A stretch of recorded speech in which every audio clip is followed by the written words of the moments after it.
پہلی بات تو یہ کہ کوئی جو دیکھنے والا مجھے ہے اس کو اپنے حساب سے ذہن میں رکھ لے کہ چاہے تو اس کو نیگیٹو لے چاہے اس کو پازیٹیو لے، لیکن میں بہت زیادہ پریکٹیکلی الحمدللہ میں نے 27 کنٹریز کا دورہ کیا ہے ماشاءاللہ. اور میں ایک بات بہت زیادہ بالکل اوپنلی کہہ رہا ہوں. آپ نے کہا نا کہ نعت خواں جو ہے وہ فروغ دین کے لیے کیا کر سکتا ہے، تو انفارچونیٹلی آج کل اس سلوگن بن گیا کہ نعت خواں کچھ نہیں کر سکتا.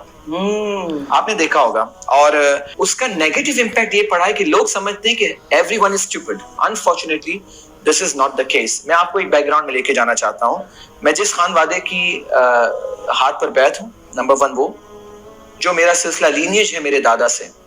نمبر 2 جب میں نے اس گھرانے میں آنکھ کھولی 1981 میں، تو ہمارے دادا کے یہاں قصیدہ بردہ شریف 3 دہائیوں سے ہو رہا تھا.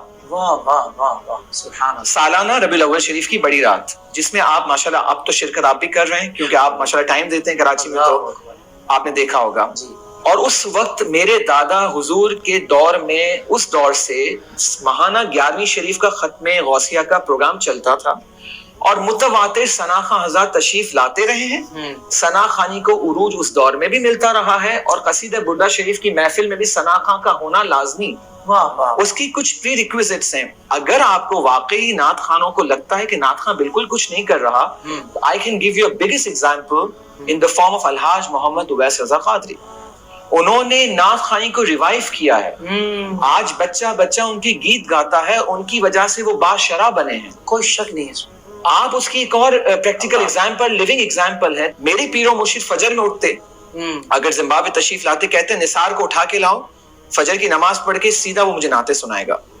تو میں فجر پڑھ کے حضرت کے روم میں جاتا تھا اور نعت سناتا تھا. اور حضرت کی کوئی گیدرنگ اگر تو ٹائم لمٹ بھی کم ہے کہ حضرت کو بیان کرنا ہے، تو کہتے پہلے نعت سننی.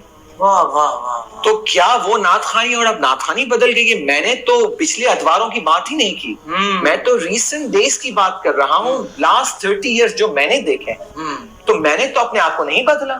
میں تو وہی نعت خوانی کر رہا ہوں جو پچھلے دور میں ہو رہی تھی. ہاں تھوڑے سے way of reading is different nowadays, اس پہ بات کی جا سکتی ہے. لیکن کیا یہ ضروری ہے کہ نعت خواں کوئی کام نہیں کر سکتا؟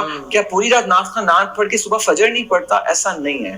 الحمدللہ میں اپنی ذات میں کہتا ہوں، میرے جتنے بھی لوگ منسلک ہیں مجھ سے، پابند سلاسل ہیں، 5 وقت کی نماز پابندی کے ساتھ پڑھنے کی کوشش کرتے ہیں، وظائف، اوراد، قرآن کی تلاوت اور علم دین کا حصول. آپ کو میں ایگزامپل دوں میری بیٹی کی، شی از 14 ایئرز. مجھے کہنے لگی بابا I want to become an alima. تو کیا میں نے اس کو فورس کر کے کہا کہ عالمہ بننا ہے؟ آپ کبھی بھی فورس کر کے دین امپلیمنٹ نہیں کر سکتے. میں بائی برتھ میرے اندر یہ جینز موجود ہیں کہ میں چاہتا ہوں میں نعت خواں بنوں، میں علم سیکھوں. میری بچی نعت خوانی کرتی ہے عورتوں کے پروگرامز میں جا کر. اس کو پتا ہے مجھے ویڈیو پہ نہیں آنا، میں گرل ہوں، میں ٹی وی پہ نہیں آؤں گی. میرے بابا نے مجھے ریسٹرکشنز دی ہوئی ہیں، میرے دادا نے مجھے سکھائی ہیں، مجھے باؤنڈریز پتہ ہیں. تو اگر وہ بچی کہہ رہی ہے میں عالمہ بننا چاہتی ہوں، تو کیا میں کہوں گا نہیں؟ اگر کوئی باشرح نہیں ہے، پابند سلاسل نہیں ہے، اور اگر اپنی ذات پہ امپلیمنٹ نہیں کرتا دین کو، تو وہ دیندار نہیں ہو سکتا، وہ دین نہیں پڑھا سکتا، نہ نعت پڑھ سکتا ہے. تو میں اس کا قائل ہوں.